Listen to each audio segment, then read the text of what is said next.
Siempre es difícil valorar algo que no ocurrió. Es, es difícil valorar que hayan pasado 6 meses y no haya colapsado el sistema sanitario. Es difícil valorar que Axel Kicillof haya pasado de 900 camas de terapia a 2.300. No pasó, no vimos que en la provincia de Buenos Aires falten camas. En el tema de la deuda pasa algo parecido. Es difícil valorar que no caímos en un default abierto y no se nos fue el dólar a 200 pesos y con eso todos los precios, como le pasó a Macri tantas veces. ¿Se acuerdan? Cuando el dólar se le iba de 20 a 30 y atrás iban los precios, cuando se le iba de 30 a 40 y atrás iban los precios, cuando se le fue en la última corrida de 40 a 64 y nos quedamos todos colgando. Bueno, esto no pasó. Y no solo no caímos en un default abierto, sino que la solución fue prácticamente definitiva, 99% de aceptación. Y no fue la aceptación de una propuesta fácil de aceptar. Le doy una explicación simple. En 2005, que fue una negociación excepcional, había una pequeña ventajita para negociar, que era que los acreedores hacía 3 años que no cobraban un peso. Es decir, gran parte de ellos, los que no están acostumbrados a ir a la justicia, pensaban que nunca más iban a cobrar, que tenían perdido el dinero de Argentina. El riesgo país estaba arriba de 6.000, porque todos pensaban que nunca iban a cobrar. Eso le daba cierta ventaja al negociador para ir a ofrecer poco dinero. Este no era el caso de Argentina, en donde Macri había inventado esto de reperfilamiento, es decir, no había negado que iba a pagar, sino que había corrido los vencimientos. Y entonces vos estabas negociando con un tipo que suponía que estaba al día, que suponía que vos le debías todo, que costaba mucho hacerle aceptar que cobrara menos. Y eso se logró. Y uno puede decir, yo felicité ayer el laburo de Guzmán. Guzmán es un tipo que armó un proyecto muy consistente, teniendo en cuenta las necesidades de los argentinos, pero que también la propuesta fuera digerible para los fondos comunes de inversión, que lo que no querían era una quita de capital. Es decir, él fue inteligente en el armado, ¿sí? Ahora, Guzmán cumple una decisión política, como la cumplió Nielsen en 2005, que lo hizo maravillosamente Guillermo Nielsen también, pero lo que estaba haciendo era cumplir las órdenes de Néstor Kirchner. Lo que hizo Guzmán fue cumplir las órdenes de Alberto Fernández. Y lo que hizo Alberto Fernández fue una defensa de la nacional. Cuando te dicen, ¿qué es eso de nacional y popular? ¿Viste? Si vos usás un iPhone, no. Ser nacional no es la marca del teléfono que usás, que en todo caso tiene que ver con tu vida privada. Ser nacional es defender los intereses nacionales.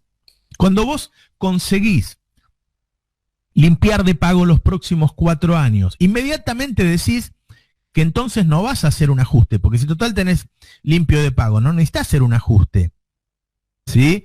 Y bajás la tasa de interés del 7% al 3%, ubicás la tasa de interés que paga Argentina, similar a la de los países desarrollados, en condiciones tan difíciles como era negociar, porque no estabas en default, mostrás claramente que defendés los intereses nacionales. Y para eso elegimos un presidente. No para lo que hizo Macri con los fondos buitres, que le pagó más de lo que pedían, se lo juro, le pagó más de lo que pedían. Kicillof había negociado y lo había llevado a un monto, y Macri llegó y le pagó más que lo que había negociado Kicillof. Entonces tuvimos un gobierno hace poco que pagó más de lo que pedían, que nos endeudó hace 1 año, que nos metió de nuevo con el FMI, cuando nosotros habíamos salido de ese lugar. Es decir, que nos ató de pies y manos al interés internacional. Y tenemos un gobierno ahora que hace esta defensa. Por favor, démosle importancia. Hay pocas cosas que hayan actuado en la historia argentina como limitante del desarrollo como nuestra relación colonial o semicolonial con las potencias. Primero con Gran Bretaña y luego con Estados Unidos.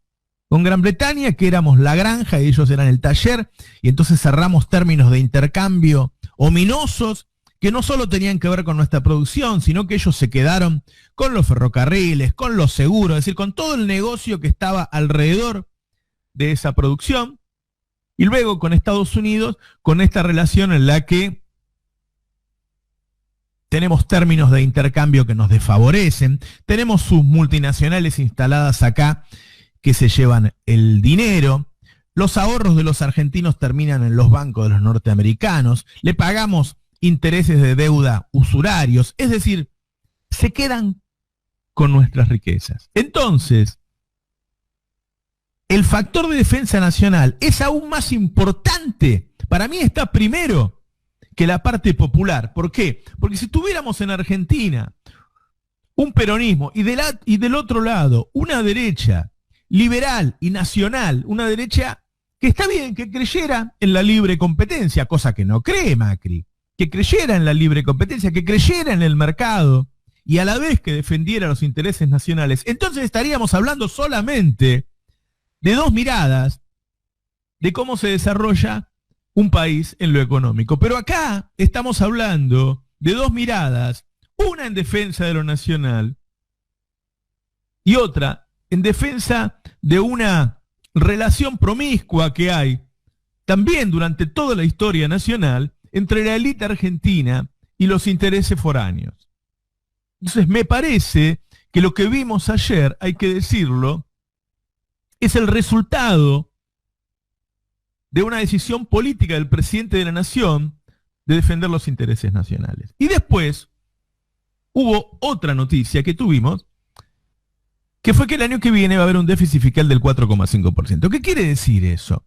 Quiere decir que el presidente y el equipo económico toman en cuenta que la vacuna va a llegar recién en febrero o marzo del año que viene, que quizá la población se termine de vacunar para mitad de año, que por lo tanto vamos a seguir con una economía por debajo de lo habitual, por debajo del potencial argentino, porque hay sectores que no pueden funcionar con estas restricciones.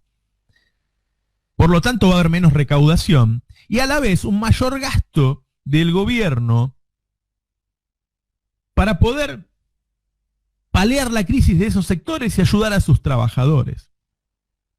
Entonces, seguramente ese 4,5 se va a armar de un déficit que en los primeros meses, aún sin vacuna, va a rondar el 6% y en los últimos meses, con la economía creciendo y el gasto bajando, porque ya no es necesario ese apoyo del gobierno, quizá termine en un 3. Entonces el promedio te va a dar 4,5 y ese 3 te abre el camino para que en el 2022, fruto de un mayor crecimiento de la economía, el déficit baje aún más. Así que lo que vimos, y fíjense, en el fondo parece simple, es un gobierno que defendió los intereses nacionales, que todos deberían hacerlo, no debería ser algo anormal, debería ser lo habitual, no una anomalía, debería ser lo habitual. Y lo que vimos después también es un proyecto para el año próximo que va definiendo el presupuesto, que todo lo que uno puede decir es que es racional. No hay que ser un genio para hacer lo que están haciendo Alberto y Guzmán, hay que ser racional. Eso es lo que ocurrió ayer. Y los datos que surgen. Ayer el índice de confianza del consumidor de la Universidad de Itela, que tiene una precisión y una rigurosidad enorme, creció un 8,2%. Siempre que ese índice crece de esa manera, lo que anuncia es una salida de la recesión en los próximos 6 meses. Así que la verdad es que mientras tocan las cacerolas, hacen semejante ruido, y atacan constantemente al gobierno, lo que uno está viendo es un gobierno que se comporta de manera racional, nada más que eso, nada más y nada menos, porque cuesta hoy ser racional en un país irracional, y que ya está rindiendo sus frutos, como lo demuestra este índice de la Universidad de Itela. Entonces me parece que todo este ruido de fondo de las marchas, de lo que hace Juntos por el Cambio, de lo que hacen los medios de comunicación, En este momento termina siendo solo eso, un ruido de fondo mientras el gobierno nacional toma un camino nada más y nada menos que racional y empieza a sacarnos del lío. Hola Nico, ¿cómo estás? Bueno, ayer yo viví con vos esto porque vos me estuviste informado de lo que iba sucediendo. Es algo que está pasando en todo el país, se lo cuida Larreta en particular, pero la verdad es que como en todos lados la cantidad de camas ocupadas se empieza a acercar, empieza a rondar el 80, el 85%, eso es un promedio. En muchos lugares directamente ya no hay lugar. Esto está pasando en Córdoba, está pasando en Santa Fe, en La Rioja, en Jujuy, en Río Negro, y está pasando en Cava también. Hay una diferencia que no puede ser, que es que la Asociación de Terapistas está diciendo que está en un 90% las camas tomadas en Cava, y el gobierno de la ciudad dice que no es así. Nosotros ayer vivimos algo muy doloroso, que falleció el papá de una compañera, de una trabajadora del Destape, y todo fue como pasa ahora con el COVID, sin poder verlo, sin poder siquiera enterarse, porque yo llamé a la clínica para ver qué se podía hacer, porque sabía que estaba gravísimo, a ver si le podían dar plasma. Y cuando llamé me dijeron que ya había fallecido. Pero yo había hablado con la hija recién. Y la hija no sabía. Y había fallecido varias horas antes. Así que la llamé y ella no sabía. Y después me dijeron que no le habían avisado enseguida porque estaban colapsados. Porque no dan tiempo para nada, porque no pueden parar, que hicieron todo lo que pudieron, que se fue en 24 horas, porque hay casos en los que ocurre así, que hay una carga viral muy grande y entran a la guardia y lo llevan a terapia, y yo averigüé bien después y lo atendieron bien, le hicieron todo lo que era posible, tuvo su respirador, y no lo pudieron salvar, y después no tuvieron tiempo porque salieron corriendo a otro, y entonces no avisaron a la familia, y están todos muy cansados, están saturados los médicos, los enfermeros, no dan más. Hay un montón de lugares a donde no hay camas, donde no hay respiradores. Hay otros lugares en donde está la cama y el respirador, pero está atendiendo, pero en muchísimos casos, ya en un porcentaje altísimo, está atendiendo un médico que no es un terapista, que no estudió para eso, que no decidió en su vida tomar los riesgos y está tomando ese mismo riesgo. La persona que está atendida no está atendida por un especialista, por lo tanto sus posibilidades de salvarse son menores. Es lo que advertimos desde el principio. Cuando satura el sistema de salud, aumenta la letalidad, es decir, que de la cantidad de enfermos más mueren porque no pueden ser tratados. Eso hay que decirlo, ya está pasando. Ayer un funcionario me dijo, ya no sabemos qué hacer para que los médicos vayan a trabajar. Hay muchos médicos que ya no dan más, que ya no quieren ir. Sí. A los que van además les quitan francos, les piden que se queden más horas. Siguen ganando 2 pesos. Y yo quiero mezclarlo con los temas partidarios lo menos posible, pero es obvio que están, que se sienten muy mal al estar en esa situación y después lo ven a Quirós o a Santilli o a Larreta diciendo que la situación está controlada. Mira, Roberto, justo vos mencionás esto. Yo ayer, antes de que pasara todo esto a la mañana, a la salida de la radio, me puse a googlear un rato. No le voy a decir investigación porque sería tirar para abajo el laburo que hacen nuestros colegas que hacen investigación. El 29 de mayo, ¿sí?, cuando había menos de 400 casos por día en la ciudad de Buenos Aires y el total no llegaba a 7.000, El ministro de Salud, Fernán Quirós, dijo que se viene una curva ascendente, pero que está absolutamente controlada.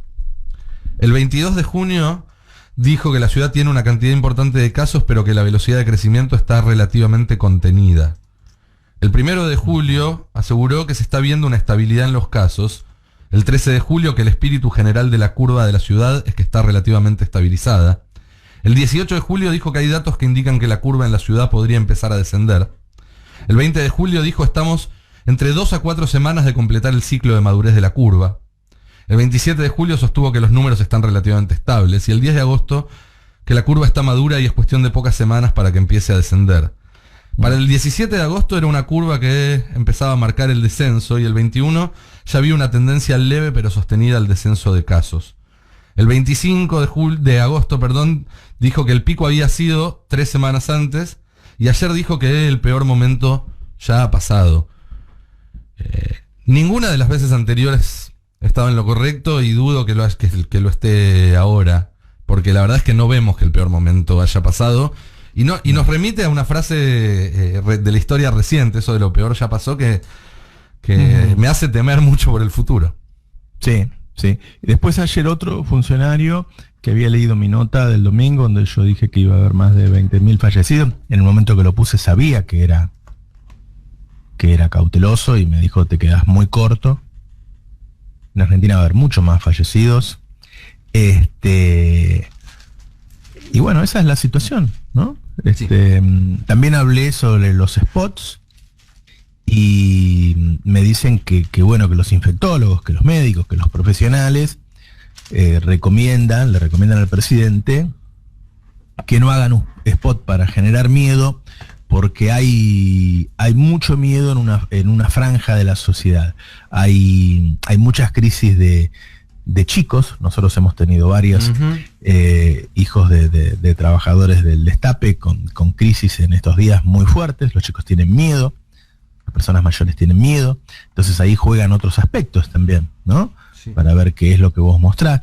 Lamentablemente lo que pienso yo, es mi opinión, lo hablé intercambiando opiniones con la gente del gobierno, es que dicen que en España y en Italia lo paró el pico, la inmunidad del cagazo, le dicen, ¿no? Del miedo. Entonces yo lo que digo es, generemos el miedo antes de que llegue la carrada de muertes, porque el miedo se va a generar igual cuando aparezca esa cantidad de fallecimientos que van a aparecer. Y bueno, ahí hay un debate sobre la campaña, pero me parece que los que más problemas generan son los que dicen que está todo controlado. Sí. Sí, es que la falsa sensación de seguridad tiene que ver con esto.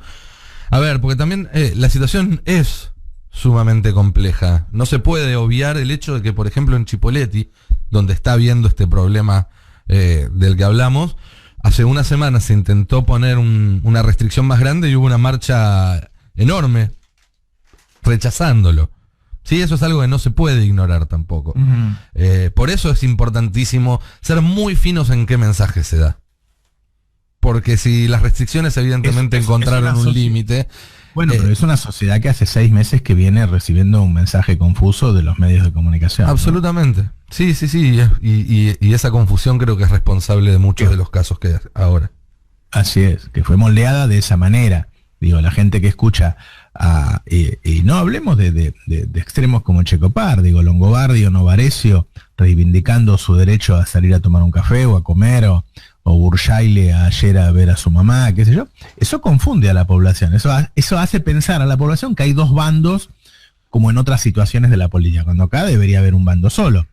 Yo lo que digo que es cierto, en Argentina hay un problema que ya es concreto, que ya es práctico, que en Argentina es muy difícil que volvamos a un confinamiento, como acaba de hacer ahora Corea del Sur. Yo diría que redoblemos los esfuerzos por hacer que la gente aprenda cómo cuidarse. Y que volvamos a analizar la posibilidad de generar el saludable miedo en la sociedad para decir, bueno, si vas a salir, tenés que tener muchísimo más cuidado que el que estás teniendo, no lo estás haciendo bien. Porque eso está pasando. Sí, totalmente de acuerdo. A ver, tampoco es seguro que algo así vaya a funcionar. Lo que no se puede de ninguna manera es seguir haciendo lo mismo que hicimos hasta ahora porque nos llegó a esta situación. Digo, ayer lo decíamos y quiero insistir sobre esto.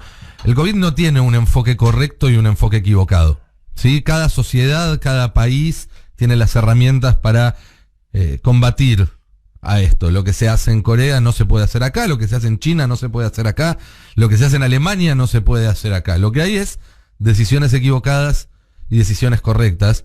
Y para complejizarlo más, hay decisiones que fueron correctas en su momento y que pueden no ser la mejor ahora también. Porque Claro. esto evoluciona. Entonces lo que se necesita es un equipo muy atento, dispuesto a tomar riesgos razonables, pero siempre usando la prudencia como indicador, y a acomodar, ajustar el timón cuando vemos que estamos yendo en una dirección que no es la que nos va a llevar a buen puerto. Que creo que eso es lo que está pasando ahora. Que la dirección que teníamos era buena y sirvió durante varios meses.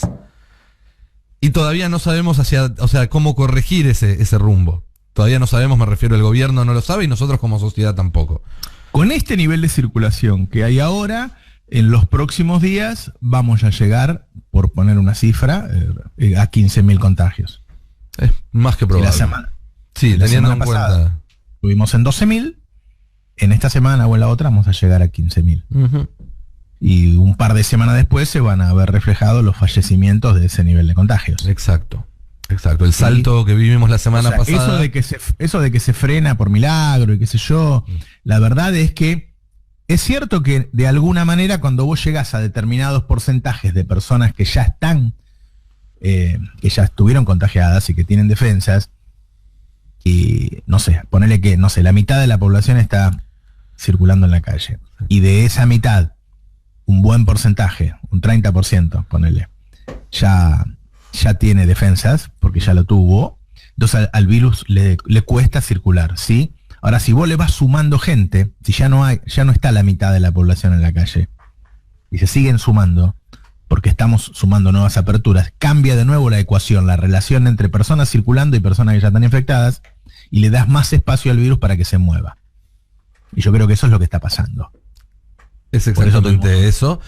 Y además hay que tener en cuenta que ya está demostrado que hay gente que se contagia 2 veces.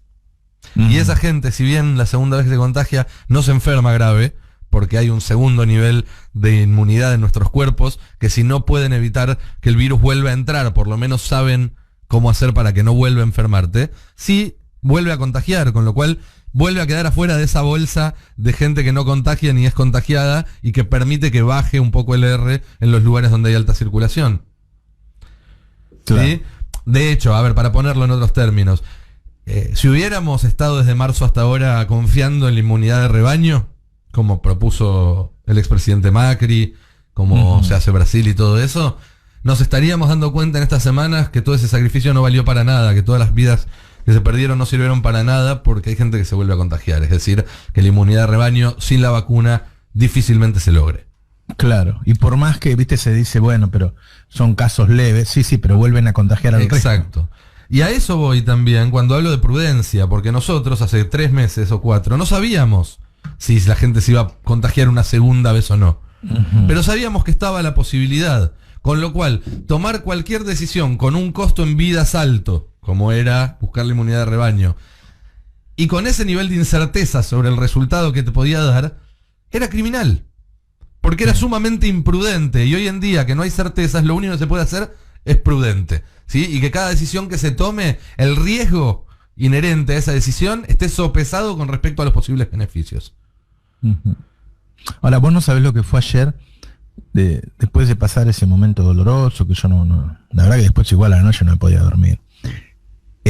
Poner la tele y ver a la gente hablando de la cuarentena más larga del mundo, o en Telenoche decían qué ganas de salir a tomar un cafecito, o ver la declaración de Burjaile revelando el CEO, o Bazán, la foto de Bazán tomando un cafecito y diciendo qué lindo que es ser libre, o la declaración de este grupo de intelectuales otra vez diciendo que se usa la pandemia para instalar una especie de dictadura o autoritarismo, no sé qué palabra usaron esta vez, son lo mismo que inventaron lo de infectadura. Sí. Te da una impotencia, una gana de irte a vivir a la montaña, es decir, este país está lleno de locos y de hijos de puta. ¿Te parece que escuchemos un fragmento que hubo anoche en TN? A mí, yo lo escuché esta mañana viniendo de la radio y me dejó helado de la sangre. A ver. En Telenoche, perdón. Faltan los clientes. Imaginamos que es por el frío, porque no hay otra explicación. Estamos todos con muchas ganas de salir a tomar algo. Sí, además es el primer día, ¿no? Por ahí un poquito que la miedo. gente lo vea en la tele, que la gente se entusiasme. Por ahí pueden ofrecer, como hacen algunos bares y restaurantes, alguna mantita, para que sea más agradable el clima. Claro, el problema con la Ya mantita con es la eso. ropa que no se, viste, que Claro, no se bueno. presta. Hay que llevar la mantita. Hay que llevar mantita. Lleven mantita, Lleven de su lleven casa una chal. mantita. Ahí está. Bueno, Bueno, están invitando a la gente que salga, claramente. pero además los están animando, ni siquiera es que Sí. dicen, bueno, acompañamos, bueno, se tomó esta decisión, si deciden hacerlo, háganlo con cuidado. No, les dicen, no tengan miedo, salgan. Sí, yo me imagino cuando los nazis bombardeaban Londres y había que apagar todas las luces de la ciudad de noche para que no se supiera, para que los aviones no supieran dónde tirar las bombas. Me imagino que habría periodistas, no sé, diciendo no solamente prendan la luz, sino que pongan música fuerte, total. Hay que sacudirse el miedo. Me da un poco de pánico todo esto. Hola, buen día Roberto, Nico, Buen día, los Jimé. oyentes. Me sumo excepcionalmente hoy a esta mateada y le mando un beso a Marianela, que la queremos mucho y extrañamos su dulzura aquí todos los días. Sí, mateada con mate individual, aclaramos, Individualista, por supuesto. sí, me la traigo de mi casa, sí. Sí, ¿qué tal? Un beso a Marianela. Sí. Les quería contar que ayer, ¿te acordás, Roberto, que hablamos al aire sobre el ranking de los países que siempre recomendamos a nuestros oyentes que lo miren en el YouTube? Pones COVID-19 y te aparece el ranking. Y ayer a la noche oficialmente entramos en el top 10 de los países. Ayer a la noche, en el mismo día en el que se estaban anunciando más aperturas. O sea, Y lamentablemente va a empezar a salir en los diarios del mundo, por más que ocurra en Jujuy, les aviso que queda en Argentina, Jujuy, sí. que queda en Río Negro, o sea, que no esté sucediendo acá en AMBA, no importa, está sucediendo lo que leímos en otros países, que no hay camas de terapia para atender a la gente y que los médicos tienen que elegir. Y cada vez que hablas con un terapista, yo los vi en el C5N, hay que decir que quiero felicitar a Pablo Dugan el laburo que está haciendo. Ayer, todo el tiempo es una máquina de dar información, de contextualizarlo, se informa todo el tiempo, está bien formado, hizo un laburo, es uno de los que está luchando contra el COVID. Creo que C5N es el único canal de televisión que está luchando contra el COVID. Desde luego siempre hablamos del Gato Silvestre, de Víctor Hugo, que son los amigos o de los chicos que trabajaron con nosotros, pero la verdad que excelente el laburo que está haciendo Dugan ayer. Los demás canales eran inmirables para mí, ahora resulta que se viene la revolución de la toma de tierras, hicieron toda una payasada ayer por algo que viene pasando hace 100 años, ¿viste? A los mapuches les llaman supuestos mapuches, ahora es una cosa invivible realmente. Y además mezclan una toma de tierras en Mascardi con una toma de tierras en Moreno como si fuera el mismo fenómeno. Cuando Claro. son, es como comparar un trueno con un pedo porque los dos hacen ruido. O sea, dejémonos de joder, son dos cosas muy diferentes. Una cosa terrible, y digo, dejaron pasar el tema del canje, la aceptación del canje de ayer fue absolutamente excepcional, absolutamente excepcional. Y tiraron una noticia Por favor. falta sobre Facundo Astudillo Castro a la misma hora. Y la agencia oficial de noticias, Telam, Sí. grave. No, Sí. Grave. son una cosa terrible, terrible. Porque ayer era un día de la pucha, che. Sí, a la misma hora. Un rato de estar contento, ¿no? Yo Todos estaba- nos sorprendimos, porque 93,5 es altísimo, que te haga llegar al 99 por las cláusulas de acción colectiva, es decir, bajaste la tasa de interés al 3%, estamos pagando 3% como los países desarrollados de tasa de interés. Sí. 3%. Limpiamos los vencimientos de los próximos años. Era una noticia, si te interesa cómo le va a ir al pueblo. Una muy buena noticia, muy buena noticia. Y muy contundente, no es que era liviano lo que se estaba comunicando, y te hace dar cuenta de la negociación que había hecho Macri. O sea, había que pagar el 7% de tasa. Claro. Una locura. Claro. Una locura. Sí. Bueno, la defensa, yo escribí, es tan claro cuando alguien negocia defendiendo los intereses nacionales a cuando uno negocia haciendo sus propios negocios, porque la verdad que después uno dice, bueno, sí, la verdad es que Guzmán es un muy buen técnico, y es cierto, dicen que preparó un programa sofisticado, consistente y qué sé yo para la negociación, pero acá lo que es una decisión política. Sí. ¿No? Es lo mismo que decir, yo siempre alabé la forma en que negociaba Nielsen, ¿no? Pero Nielsen hacía lo que le decía Kirchner. Por supuesto, son herramientas técnicas que se ponen al Claro. a favor de un objetivo que se decide políticamente. En el caso de Macri, ese objetivo fue claro, fue cerrar lo antes posible sin preocuparse por el costo. Claro. Y en el caso de Alberto Fernández fue al revés, fue cerrar lo mejor posible sin preocuparse tanto si eso estiraba un poco más las negociaciones. Recuerden que al principio estaban anunciadas para marzo y terminaron resolviéndose a fines de agosto. Pero el resultado que obtuvo fue mucho más valioso que lo que se pudo haber perdido en esos 4 meses. Fue excepcional, la verdad. El técnico, el que está ahí enfrente, tiene que tener varias particularidades, ¿no? Yo me acuerdo cuando Nielsen iba a Japón y se metía en un teatro con 400 japoneses y le decía, por cada dólar que pusieron le vamos a dar 25 centavos, y los japoneses la mataban, ¿viste? Pero la verdad que lo mandó Kirchner. Y sí, bueno, ¿te acordás? Y acá es lo mismo, acá lo mandó Alberto. O sea, Alberto decidió que iba a pagar eso. ¿Te acordás cuando a Kirchner en un programa de 678 le preguntaron por qué estaba Martín Redrado en el Banco Central? Sí. Y le preguntó, ¿pero qué quieren? ¿Que lo mande el Faco Kun que a negociar la deuda?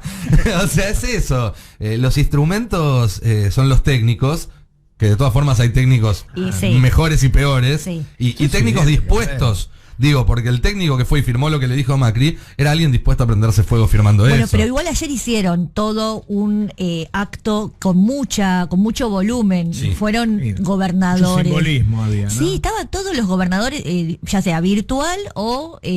A mí me impresiona mucho eso de una pantallita. que aparezca la cabeza flotando. A mí me hace acordar a esos porteros que ponen ahora en algunos edificios, que el guardia de seguridad está también como metido en una encapsulado. Pero después también estaban, por ejemplo, representantes de los interbloques no oficialistas, no sé si le diría opositores, pero no oficialistas, en principio. Estaba José Luis Ramón de ¿cómo se llama? El de Interbloque Federal para el Desarrollo. Interbloque Federal para el Desarrollo, los Ramones. Estaba la Balibuca del labañismo, de Consenso Federal. No estaba Juntos por el Cambio los legisladores, o sea, senadores y diputados. Sí estaba Juntos por el Cambio los gobernadores. Estaba Larreta, Morales, Valdés, Suárez de Mendoza. Porque ellos saben que la cuenta de ellos también vuelve a cero con esto. Ya tienen que negociar cada provincia, pero esto les sienta unas bases que los alivian muchísimo. Y ayer pasó algo que también... Lo que pasa que después con lo que pasó con lo de Facundo en el momento del anuncio, el único gran anuncio positivo contundente del gobierno quedó empañado con lo de Facundo ayer, pero bueno, otra de las cosas que dijo Martín Guzmán fue ponderarlo a Axel. Dijo, está muy bien que la provincia de Buenos Aires encare el mismo camino que la nación para negociar su deuda, y lo está haciendo bien. Eso no salió a ningún lado, pasó muy desapercibido, y además fue un mensaje para las demás provincias. Onda, tienen que hacer esto que está haciendo él. Muy bien Axel ayer en la presentación. Sí. Muy sólido, muy contundente. Él sí que realmente te hace sentir que está preocupado. Claro, y que no gobierna por Focus Group. Y llevar ahí a terapista, ¿no?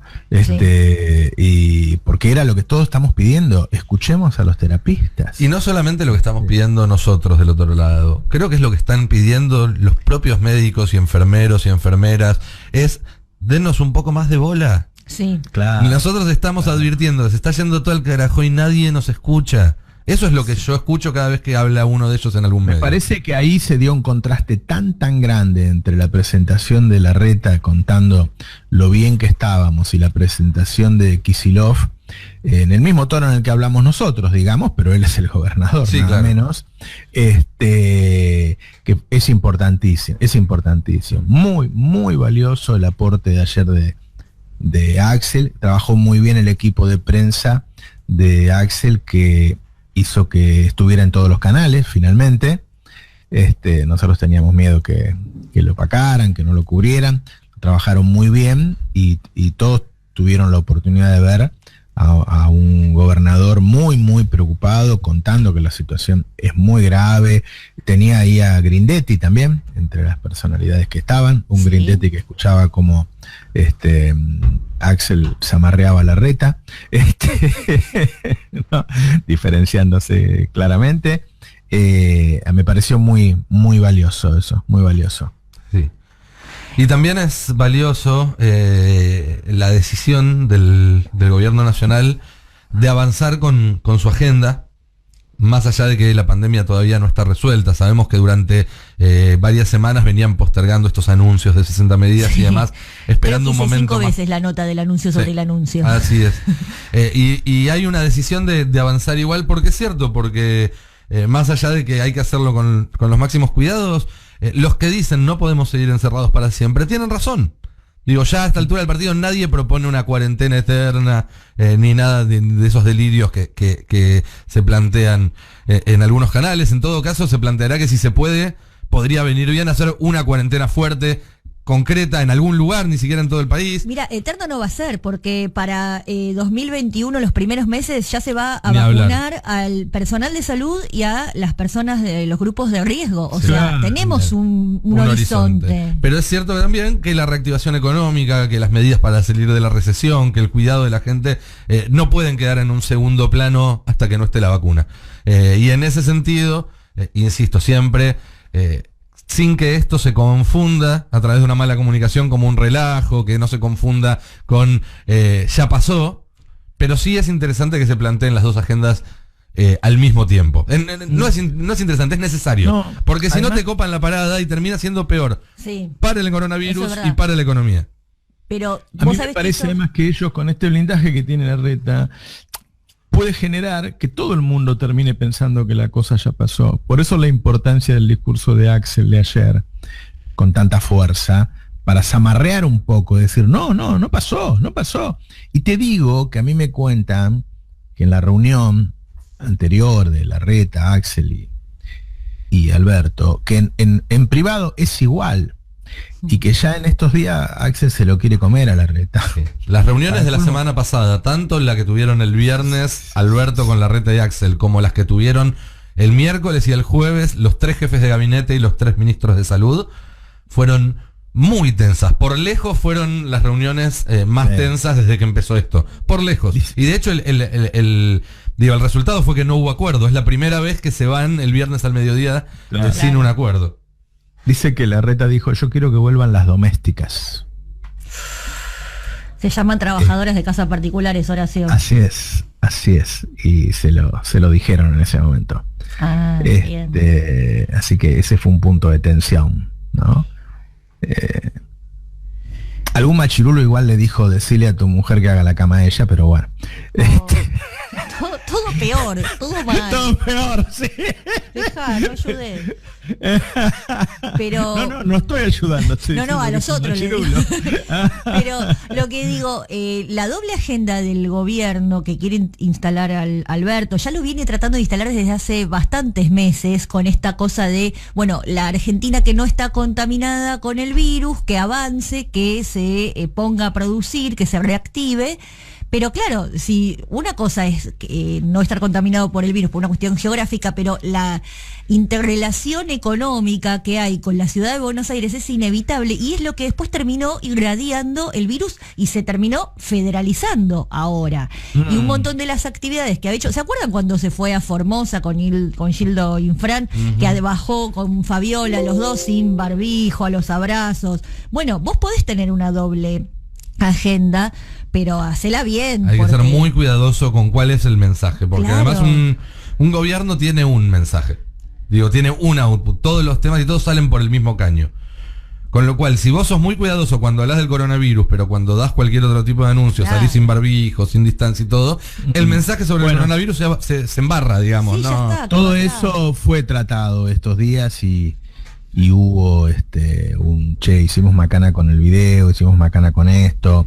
Va a haber, Alberto va a ir a las provincias con muchos contagios estos días y va a tener y va a mostrar un cuidado muy estricto Sí. sobre las medidas para él.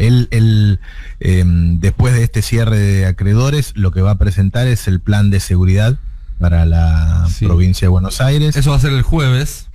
Sí. Y va a ser en el conurbano, o sea, va a ser la primera salida sin alejarse mucho.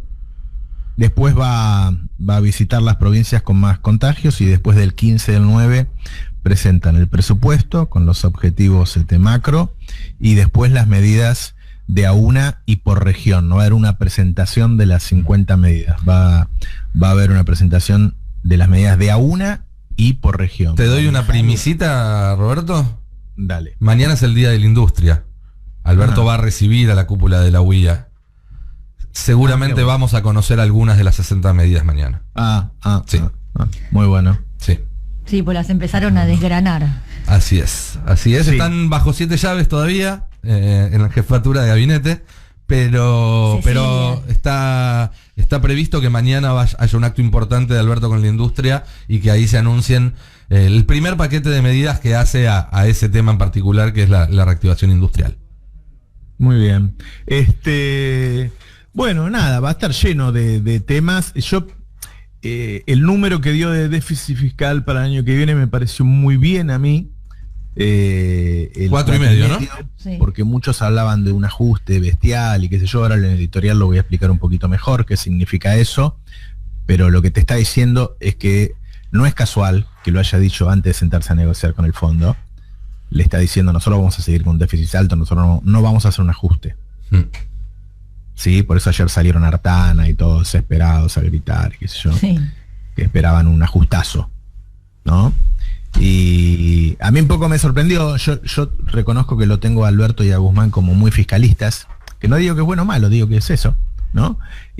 Pero me parece que claramente están siguiendo un camino armónico, o sea que no van a ir a cerrar las cuentas rápidamente, sino que van a esperar que pase todo esto y a esperar que las cuentas cierren más bien por una suba de impuestos, pero fundamentalmente por un crecimiento posterior a la vacuna que por un ajuste, que era lo que claro. le pedían todos, ¿no? Por supuesto. Y hablando de suba de impuestos, ¿cómo se pusieron todos con el tema del impuesto a las grandes fortunas? Me da vergüenza, te juro, me da vergüenza, no lo puedo creer. Nunca pensé que iba a haber un nivel de tío-tomismo tan No, grande.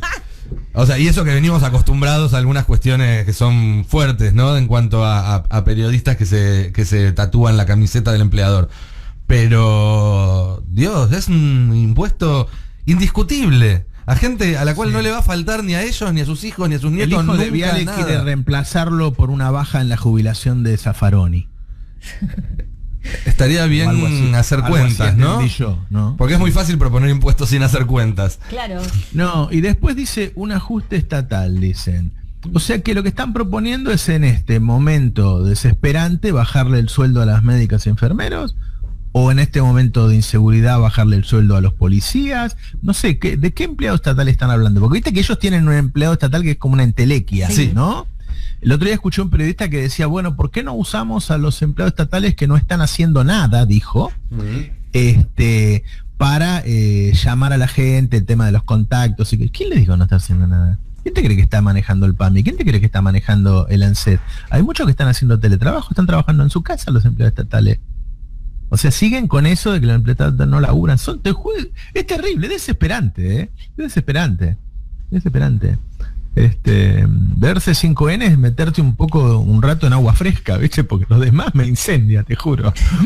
Es terrible. Y la gente se nutre de eso. Después nos preguntamos cómo salen 20 locos a la 9 de julio. Me extraña que no sean más. Sí. Me extraña que no sean más.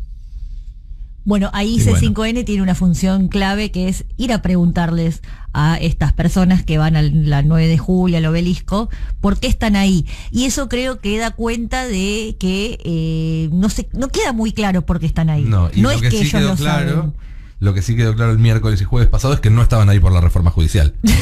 No, digo que de todos los que fueron al obelisco el 17A, los que fueron por la reforma judicial fueron 40, 50, 100, que son los que repitieron después cuando efectivamente se trató la reforma. Claro, primero tenés que entender la reforma judicial, porque aparte para oponerte tenés que entenderla. Y después tenés que saber explicarla. O sea, acá la única que la sabe explicar es Luciana. Después todo lo demás, o sea, ¿cómo haces? Es hiperideologizada esa movilización. Así no es. tiene que ver con un reclamo directo con tu realidad. Así es. Y están convocando de nuevo para la semana que viene, tengo entendido. ¿Otra vez? Creo que sí, cuando empiecen a reunirse las comisiones que traten la reforma judicial en la Cámara de Diputados. Ya vi un flyer en las redes. A mí me Con parece la que se van a veneno. comer otro papelón como el del otro día. Y es lo más probable. Bueno. Que la gente A mí, no vaya. igual te digo, Roberto, y esto yo lo escribí el domingo en mi panorama. En este contexto, las manifestaciones están mal y han arriesgado a mucha gente y generado muchos contagios y demás. Mi miedo es que cuando ven que esto ya no les funciona más, se radicalicen aún más. O sea, si no tuvieron ningún empacho en mandar a la gente a contagiarse, cuando vean que mandar a la gente a contagiarse no les funciona, ¿qué es lo próximo que pueden intentar? A mí me da miedo la radicalización de un sector de la oposición y me da más miedo todavía que no veo dentro de la oposición a los dirigentes que no están de acuerdo con esa radicalización decir nada. Sí, me pasó cuando Macri reivindicó o pidió, mejor dicho, un golpe de Estado en Venezuela y no salió nadie a decir que no estaba de acuerdo. Me pasa con las marchas. A mí me parece, yo tomé en serio lo de Duhalde, porque no es, todo eso que dicen que no, que acá no va a ocurrir nunca por los 30.000 desaparecidos, discúlpenme, pero es la primera vez que un gobierno en democracia no condena un golpe. Eso ya pasó. O sea, Macri no condenó el golpe de Bolivia. Así Macri es. aceptó a una dictadura. Y fue el primero en reconocer a Temer cuando voltearon a Dilma. Bueno, entonces, Y además, hay un partido que acaba de sacar el 41% de los votos, es decir, no estuvo muy lejos de ganar, que reivindica a dictaduras. No sé por qué no me va a preocupar a mí. Pero además esa cosa de, bueno, no, nosotros ya estamos inmunizados contra una dictadura porque los desaparecidos y demás. Acá se bombardeó la Plaza de Mayo y en las 3 décadas posteriores hubo más años de gobierno militar que de gobierno democrático. No, bueno, pero hubo un proceso de memoria y verdad y justicia muy profundo, muy masivo. Como hubo un proceso también de resistencia a la dictadura en los 60s y eso no evitó que en los 70s empeorara todo. Digo, yo a lo que voy es a no dar nada por sentado. Sí es cierto que Argentina procesó su última dictadura diferente al resto de los países de la región y eso le da un plafón, y del mundo, y eso le da un plafón. Pero tener un plafón no significa estar inmunizados ante la posibilidad de que vuelva a suceder.